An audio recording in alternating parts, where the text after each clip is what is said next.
성경 말씀을 제가 봉독하겠습니다. 데살로니가전서 5장 16절부터 18절을 세 번역으로 제가 봉독합니다. 거룩하신 하나님의 말씀입니다. 항상 기뻐하십시오. 끊임없이 기도하십시오. 모든 일에 감사하십시오. 이것이 그리스도 예수 안에서 여러분에게 바라시는 하나님의 뜻입니다. 아멘. 꽃이 피지 않는 세상은 희망이 없습니다. 꽃은요, 그냥 시각적으로 아름답고 향기가 좋고 이것만이 결코 아니죠. 꽃이 피지 않으면 그러면 열매도 맺지 않습니다. 아주 특별한 어떤 식물의 구조에서는 꽃이 열매와 같이 연걸어가는 무화과 같은 것도 있습니다만 일반적으로 꽃이 피고 그리고서 열매가 맺습니다. 그러니까 꽃이 피지 않으면 지상의 모든 것들이 살아갈 수가 없습니다. 그러니까 현실적인 생명 생태 구조에서도 그렇고요. 또 그 외 여러 가지 이유로도 아주 정확하게 그렇게 말할 수 있습니다. 꽃이 피지 않는 세상은 희망이 없습니다. 그리고 꽃이 피지 않으면 열매도 없으니 그 세상은 절망입니다. 제가 두 가지 질문을 여러분에게 던지겠습니다. 한번 스스로 자기 자신에게 물어보십시오. 감사하십니까? 그리고 다른 사람에게 선한 영향력이 있습니까? 자신에게 이렇게 물어보면 되겠죠. 나는 지금 감사한가? 나는 감사하며 살고 있는가? 여러분이 그냥 대략 어림짐작으로 여러분의 삶의 시간을 열이라고 하고 열 중에서 몇 정도까지 감사하며 사십니까? 어떤 분은 한 절반은 되겠다. 근데 이렇게 생각을 하면서 아유, 큰일 났네. 난 절반도 안 되는 것 같은데. 감사하지 않으면 그 삶은 결코 행복할 수가 없는 거잖아요. 그리고 감사하지 않는 사람이 다른 사람에게 선한 영향력을 끼칠 수가 없겠지요. 당연한 일이지요. 감사의 반대말이 불평, 불만이고 짜증이고 또 신경질이고 원망이고 그런 게 뚜렷하게 그렇게 나타나지는 않는다 그래도 어떤 사람이 이렇게 보면 아유, 기분 안 좋은가 봐. 건드리면 안 되겠다. 이런 느낌이 드는 그 사람이 어떻게 주변에 선한 영향력을 끼칠 수 있겠습니까? 여러분, 그리스도인의 삶에서 꽃은 무엇일까요? 그리고 열매는 무엇일까요? 구원받은 그리스도인의 삶에서 감사가 꽃입니다. 이거는 추수감사주일이 됐기 때문에 감사를 주제로 설교하면서 그냥 드리는 말씀이 아니라 신약 성경의 메시지 또 구약 성경의 그 메시지에서 아주 명확합니다. 감사는 신앙인의 삶에서 꽃입니다. 기쁨과 감격을 주는 찬란하고 아름다운 꽃입니다. 성도 여러분들이요, 2023년 추수감사주일인데 한번 조금만 생각을 해보세요. 우리 사람은 잊어버리기도 잘하고 또 어떤 면에서는 그러기 때문에 적응을 하면서 살아가기도 합니다. 그런데 지난 3년 동안 그렇게 힘겨웠던 코로나19가 공식적으로 끝나고 그리고 첫 번 맞는 감사주일이 있지요. 그렇잖아요. 제가 이 생각을 하면서 2023년 이 감사주일 특별한 주일이구나 하는 생각을 했습니다. 작년 말에 우리 교회 1층에다가 감사나무 창세기 49장 22절을 가지고 그걸 해서 지금은 여기 3층 나가면 그 왼쪽에 벽에 영구 전시가 되어 있죠. 근데 그때 제 생각에 담임 목사로서 그런 생각이 있었던 거지요.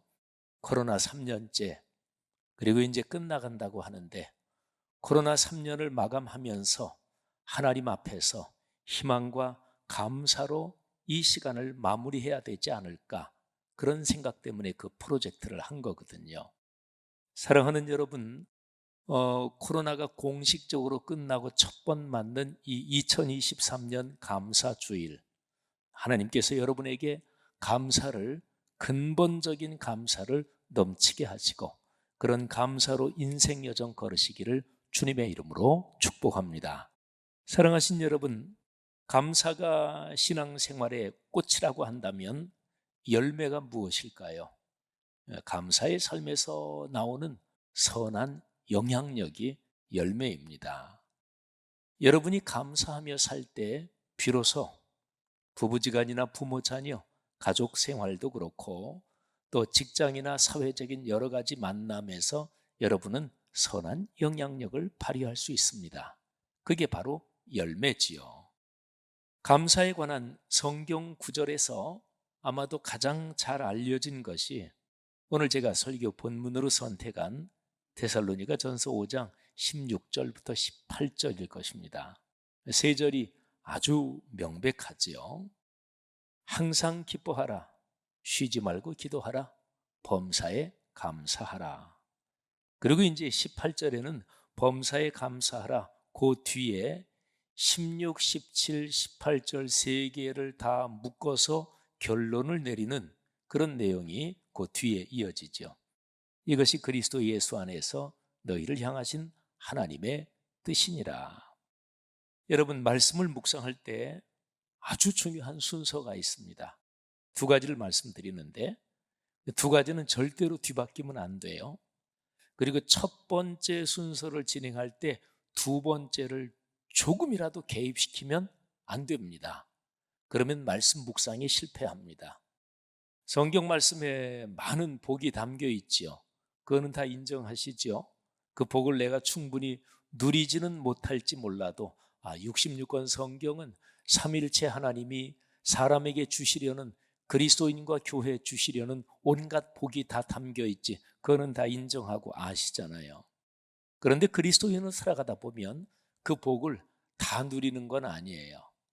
그러면서 신앙생활 이렇게 해가면서 어느 때부터인가 고민하다가 타협합니다.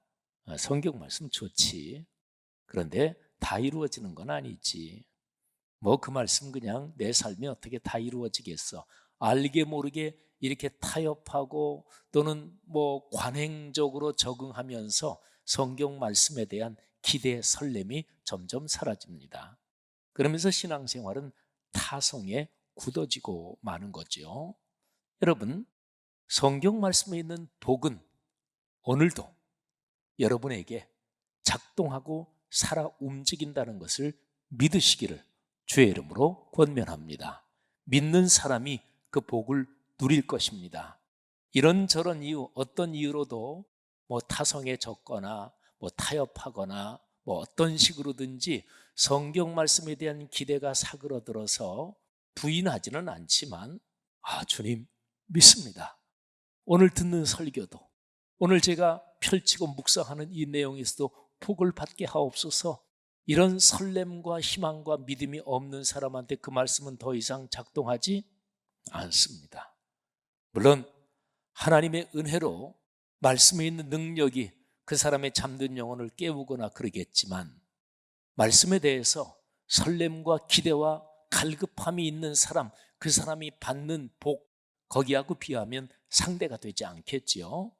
여러분, 그러기 위해서 필요한 게 있어요. 말씀을 묵상할 때, 말씀을 들을 때, 설교를 경청할 때 첫 번째, 두 번째 두 가지 단계가 있는데, 첫 번째를 할 때 두 번째는 조금도 개입시키면 안 돼요.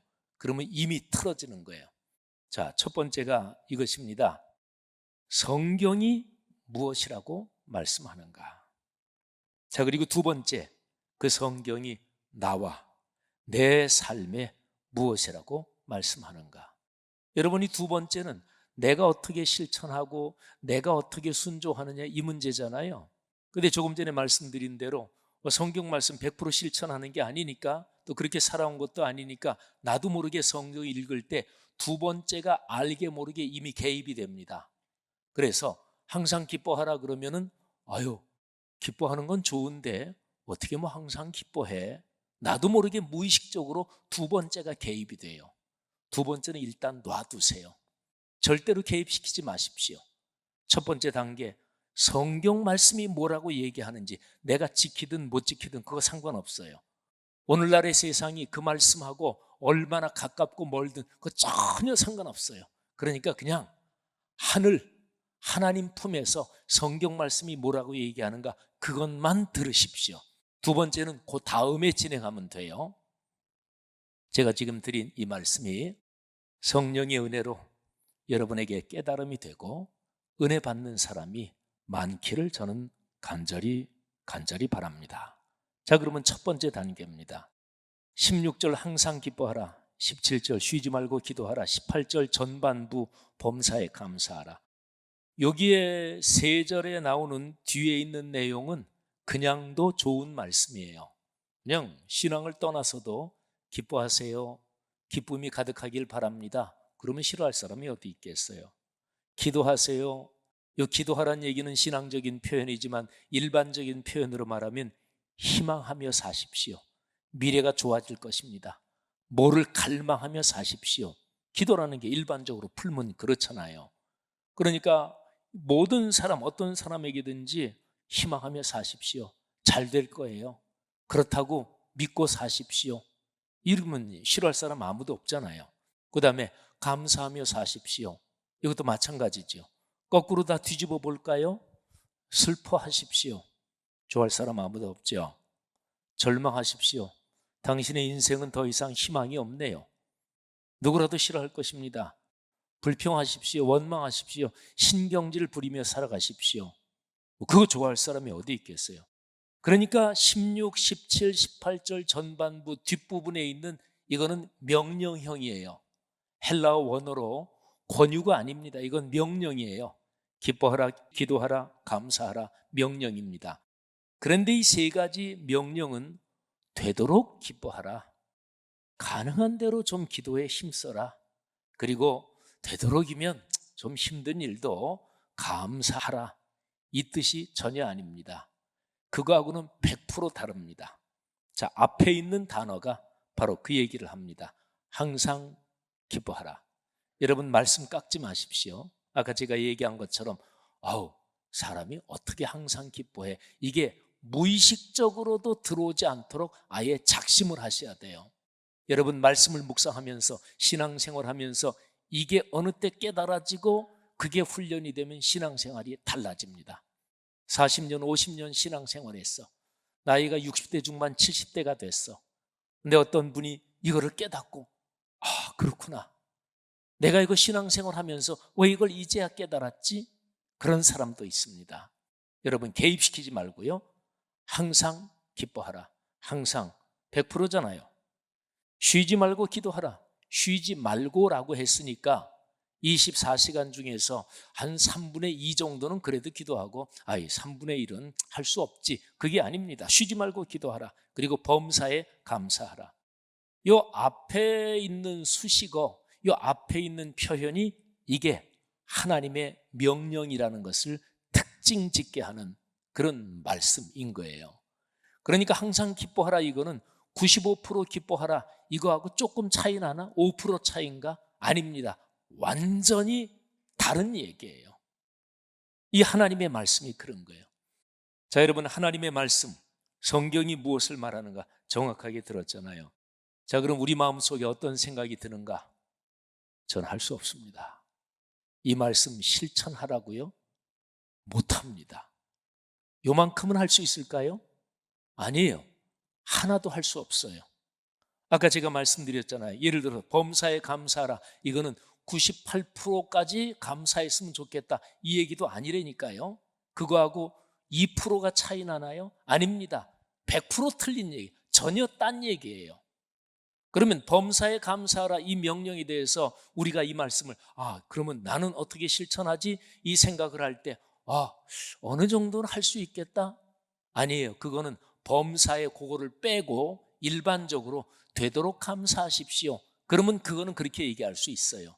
근데 범사에 감사하라 이 말씀을 깎지 않고 그대로 들으면 우리는 이 말씀 앞에 서가지고 일도 할 수 없습니다. 저는 하나도 이 말씀을 실천할 수 없습니다. 그러니까 절망이지요. 그런데 우리는 그리스도인입니다.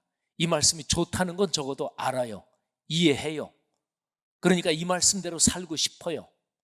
그거는 안 믿는 사람도 이런 얘기를 하면서 조금만 설명하면 안 믿는 사람도 누구나 다 어이 그렇지, 항상 기뻐하고 쉬지 말고 희망하고 그리고 범사의 모든 일에 감사할 수 있으면 그거 좋지, 될 수 있다면 나 그렇게 살고 싶습니다. 안 믿는 사람도 그렇게 생각할 거 아니겠어요? 그런데 정확하게 이 말씀을 그대로 들으면 그거는 전혀 할 수 없습니다. 그러니까 절망할 수밖에 없습니다. 하나님의 말씀 앞에서 우리는 절망하는 거죠. 그런데 보세요, 그게 맞는 거예요. 성경 말씀이 이렇게 성경 말씀을 대하면서 내가 이거 요 정도는 하지, 또는 이렇게는 되지, 다른 식으로 표현하면 말씀이 만만하게 보이잖아요. 그러면 그 사람 뭔가 벌써 잘못된 거예요. 하나님의 말씀이 우리에게 다가올 때 말씀은 결코 만만하지 않습니다. 아니 만만하기는커녕이요, 말씀을 정확하게 그대로 들으면 말씀 앞에서 우리는 절망할 수밖에 없습니다. 자, 그런데 18절 후반절에 거기에 대한 해답이 있습니다. 자, 절망하면 못하는 거잖아요. 근데 그렇게는 살고 싶어요. 길이 없나요? 길이 있어요. 바로 18절 후반절이 그 길이 거기 남아 있습니다. 자, 이것이 그리스도 예수 안에서 너희를 향하신 하나님의 뜻이니라. 여러분 18절 뒷부분 이거를 세 단계로 제가 말씀드릴게요. 문장에서 제일 중요한 성분을 먼저 명확하게 딱 첫 번째로 얘기하고 거기에다가 조금 더 붙이고 그 다음에 또 더 붙여서 세 단계로 얘기할게요. 이것이 그리스도 예수 안에서 너희를 향하신 하나님의 뜻이니라. 이 문장에서 아주 줄이면 첫 번째, 이것이 하나님의 뜻입니다. 여러분이 살아오면서 누구의 뜻이다 그래가지고 그분의 뜻이면 내가 최선을 다해서 이 일을 해야지, 그러는 인물이 누굽니까? 회사 다니면서 회장 직속으로 있는 어떤 기구에 계십니까? 회장의 뜻입니다. 그러면 더 이상 말할 필요 없잖아요. 현재 우리나라에서 지금 정치에서 대통령의 뜻이다 이것 때문에 뉴스에서 논란이 되잖아요. 현실적으로 대통령이 갖고 있는 법적인 또는 이런저런 직간접적인 권력, 이거는 우리나라 헌법 구조에서 무지무지하게 막강합니다. 아무튼 그렇게 즐거운 비유는 아닙니다만, 여러분이 살아오면서 누구 얘기야? 그분의 뜻이야. 그 사람 뜻이야. 여기 할아버지 할머니들, 여러분 손자가 좀 할아버지 할머니가 그렇게 해줬으면 좋겠다고 손자가 바래요. 그러면 할아버지 할머니가 세상 두 쪽 나도 해줘야죠. 그잖아요. 이것이 하나님의 뜻입니다. 뭐가요? 항상 기뻐하고 쉬지 말고 기도하고 범사에 감사하는 것. 주님 그렇군요. 그 다음에 두 번째, 이것이 너희를 향하신 하나님의 뜻입니다. 너희를 향하신 그리스도인을 말하죠. 여러분, 하나님께서 그리스도인들에게 바라시는 하나님의 바람, 하나님의 생각이 있어요. 그게 기뻐하고 기도하고 그리고 감사하는 삶인 거예요. 그 앞에 항상 쉬지 말고 범사에 요 수식어가 정확하게 붙은 채로 말이죠. 깎지 말고 타협하지 말고. 자, 그 다음에 세 번째입니다. 이것이 그리스도 예수 안에서 너희를 향하신 하나님의 뜻이다. 자, 그리스도 예수 안에서, 이 표현이 중요합니다. 아까 제가 말씀드렸잖아요. 항상 기뻐하고 쉬지 않고 기도하고 범사에 감사하는 거 우리로서는 조금도 못해요. 그러니까 우리에게는 절망입니다. 그런데 그리스도 예수 안에서 그 일을 할 수 있는, 그렇게 살 수 있는 힘을 하나님이 우리에게 주시는 거예요. 그리스도 예수 안에서, 이거는 근본적으로 예수 그리스도의 십자가 사건을 말합니다. 근데 십자가 사건에는 정확하게 말하면 네 가지가 담겨 있어요. 십자가의 죽음, 부활, 승천, 그리고 이제 이 세 가지는 전부 다 성령의 강림, 요게 결론으로 작동하라고 요 앞에 세 가지가 있는 거예요. 성령이 강림하셔서 어떻게 돼요? 하나님의 영이, 하나님의 신이 우리에게 오시면 우리는 할 수 있어요. 이게 바로 복음입니다. 사랑하신 여러분, 여기에 18절 뒷부분에 있는 이것이 그리스도 예수 안에서 너희를 향하신 하나님의 뜻이니라. 헬라어 원문에서 약간 아쉽게 한글 성경에 좀 충분히 번역 안 된 단어가 있습니다. 헬라어로 가르라고 하는 단어인데 이게 이제 앞문장하고 뒷문장, 앞에 뒤의 내용을 연결합니다. 그러니까 항상 기뻐하라, 쉬지 말고 기도하라, 범사에 감사하라. 그리고 이것이 너희를 향하신 하나님의 뜻이다. 그리스도 예수 안에서. 근데 요거를 연결한단 말이에요. 이게 어떻게 연결이 될까요? 항상 기뻐하라, 쉬지 말고 기도하라, 범사에 감사하라. 그러나 요 세 가지가 하나님의 뜻이다. 그러나 붙이면 이게 말이 안 되잖아요. 그죠? 그러므로 이것도 좀 말이 안 되죠. 요 가르라고 하는 접속사는 여러 가지로 그 문장에서 이럴 때는 이렇게 번역되고 하여튼 접속하는 말로 좀 유연합니다. 근데 여기서는 아주 명확합니다. 영어 성경, 독어 성경에서 명확하게 그렇게 번역이 됐어요. 왜냐하면 여러분 잘 들으십시오. 항상 기뻐하고 쉬지 말고 기도하고 범사에 감사하라고 명령하고 있습니다. 왜냐하면 하나님의 뜻이기 때문에. 우리는 능력이 없지만 하나님께서 예수 그리스도의 십자가 사건을 통해서 우리에게 그 능력을 주십니다. 믿음으로 갈망하는 사람에게 성령이 그 사람의 삶에서 살아 움직일 것을 믿으시기를 바랍니다. 그러면 그렇게 사실 수 있어요. 이렇기 때문에 이게 복음이라고 하는 거예요. 사랑하신 여러분, 마태복음 28장 18절부터 20절, 이게 굉장한 내용이잖아요. 지상 최고의 최후의 절대 명령이잖아요. 영어로 The Great Commission이라고 하는 이 말씀이잖아요. 이 말씀에서 핵심은 말씀이 삶이 되게 해라, 이겁니다. 근데 그게 우리한테 가능해요? 조금 전에 설명드렸잖아요. 말씀을 깎지 않고 들으면 우리는 그 말씀 앞에 서서 절망할 수밖에 없습니다. 그런데 가능한 방법이 있습니다. 그 마태복음 28장 18절부터 20절 보면 그 제일 앞에 18절에서 예수께서 이렇게 말씀하십니다.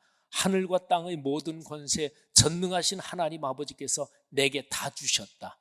내가 하늘과 땅의 모든 능력 권세 다 갖고 있다. 그리고 20절 맨 마지막에 봐라, 내가 세상 끝날까지 너희와 늘 같이 있겠다. 모든 능력을 가지신 그분이 여러분과 우리와 함께 계신다는 거예요. 그러니까 말씀이 삶이 되는 게 가능해지는 거지요.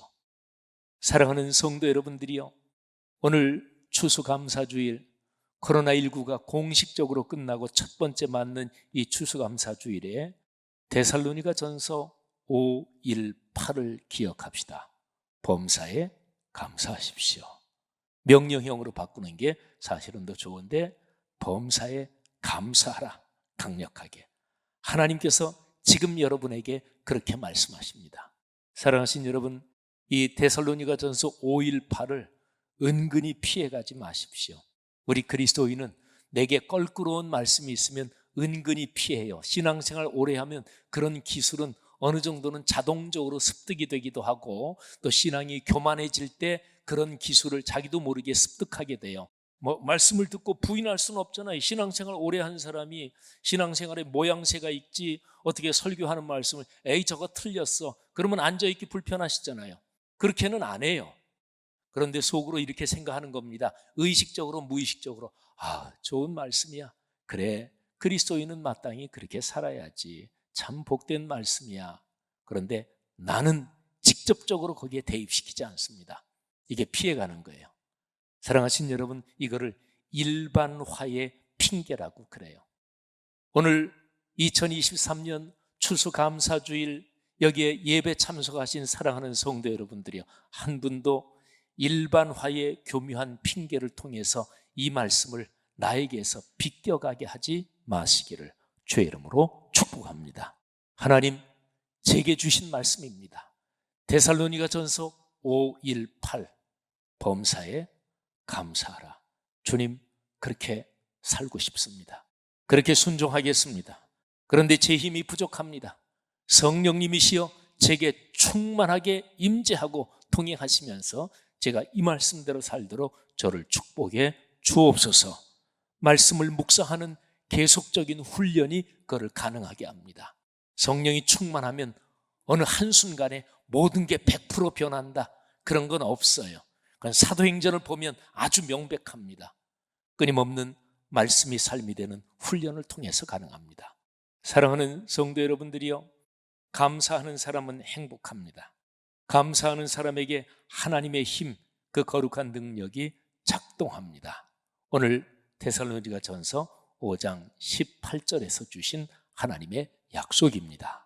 이 말씀의 약속을 꽉 붙잡고 오늘 이후의 인생 여정 그렇게 걸어가시기를, 그래서 여러분의 가정, 가문이 또 여러분을 만나는 모든 사람이 그런 축복을 넉넉하게 누리기를 주님의 이름으로 축원합니다.